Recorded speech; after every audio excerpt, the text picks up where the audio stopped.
Creepy Crawler RC back to you guys in another video. Just like always, let's hop right into this. So I had a guy, Derek, comment down on one of my videos. His tire keeps going flat, and if it sits for a while, it will have no rebound. Now, I figured that'd be a good time to make a video. It took me a little bit to actually make the video, but here we are, guys. Sorry for the delay. Definitely sorry for you, Derek. I meant to get back to you about a month and a half ago, 2 months ago, and never did. Hectic, kids and everything. Kind of get carried away with doing other things. No excuses, though. Okay, so this right here is a Gen 7 wheel. Let's just use this for an example. So this is a factory Gen 7 wheel. Okay, so there's a few issues that can cause this right here. This is one way to tell if you have a vented rim. Now, if you guys hear that, it's actually blowing air out of that hole right there. So it is a vented rim. Okay, so you have a vented rim, or you can do like these guys here. These do not have no vent holes at all. There's no vents in this whole rim. There's no hole on either side. So this wheel is 100% sealed. Now, if that was 100% sealed still, I'd have tire would not form around nothing. I'd have a solid tire. It wouldn't want to roll over nothing and form. It would just roll over it. And if you have some weight pushing down there, see, it would actually want to conform and actually go around stuff like a rock or anything. So the reason the way you do these and the reason why. So this is the way you do it right here. I vented the actual tire. I vented it there and right here. So I got two vent holes. I just took a drill bit, ran it through there a couple times, made sure I got a good vent hole now. If you guys see it, hear that? We're vented. Now, those two things right there are vented. Now, there is a bonus to, I think personally, this is the way I would want to go. If you got this way, no big deal. You can still drill on the outside of your tire if you wanted to. But this is my theory on it. So if you get water inside your foam, and if you're driving this thing, the water is just going to run on the outside of the tire.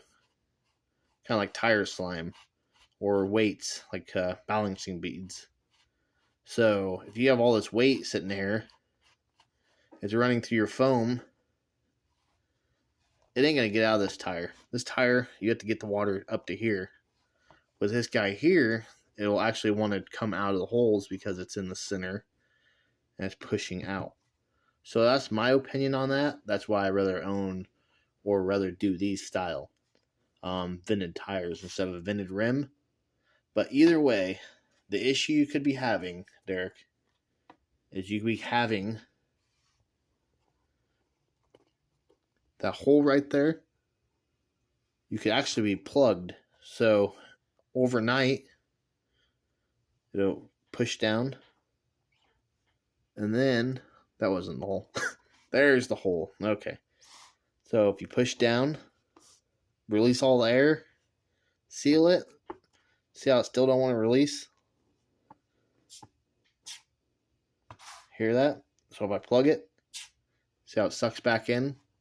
You could be having an issue with your vent holes, either on your tire or on your rim could be plugged up, either mud or water, so you're not actually forming the tire back out. It's trying to stay sucked in. Okay, that could be one issue. Another issue is your foam could be bad. So if you've been in the water way too much, water is really actually hard on your foams. It'll deteriorate your foams and make them really, really weak.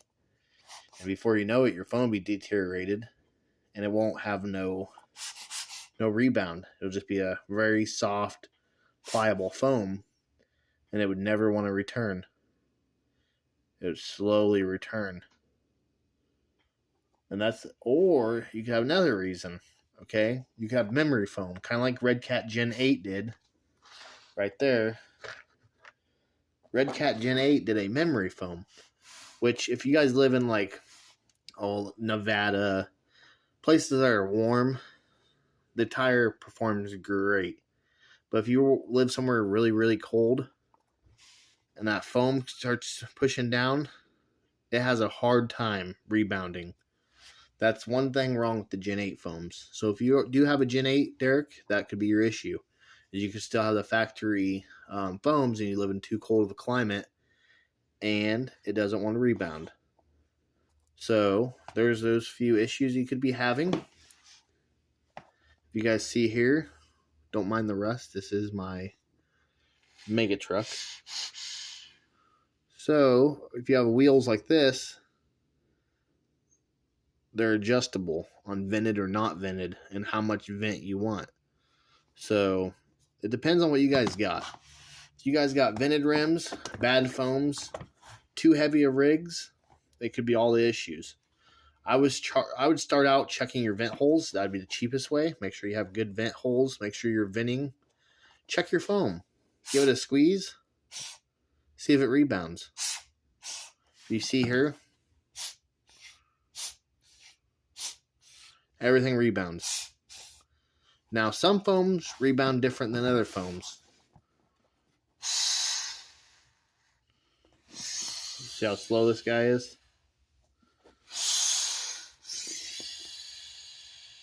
So every tire is different. Every foam is different. But I would check to make sure you have vented or not vented. Some vehicles are not vented. I personally rather have a vented tire so you can actually conform over the rocks and stuff. Because if you don't have a vented tire, like I said, guys, you're not going to conform over a rock. If you run something over, that tire will be solid. It would not want to give. It'd be like having too much air pressure in your car tire when you're off-roading. If you have low PSI, you get a bigger footprint. It'll actually pull over stuff. So make sure you guys have vented rims or not vented, whichever you guys prefer. Tire vented or rim vented, depends on what you guys prefer. Make sure your guys' foams are good. Make sure you live in the right climate for the right foam. Make sure the foam's not soaking wet. If the foam's wet, it could act completely different. A wet foam, usually, not all the time, but 90% of the time, a wet foam is a lot slower than a dry foam. It's squishier. It comes back slower. So that's the video on the bad foam / bad venting, too cold of climate, water in your tire video. So if you guys have any more questions on that, I would be more than happy to answer your guys' question. But thanks for coming in, tuning in. So I do appreciate it, guys. Like, share, and subscribe. And like always, guys, I love the comments down below. Keep hitting those comments down below. I'll keep answering questions. We'll keep coming out with new videos. I'm posting 2 today since it's been a while. Been kind of slow on doing things. Haven't been doing a whole lot. A little bit behind the scenes. Not a lot going on, but we'll keep her going solid. Look at my camera going all crazy. So we'll keep her going solid, guys. I do like that you guys are subscribing and you guys are liking the videos. It's helping me out a lot on this side of the channel, so appreciate it, guys.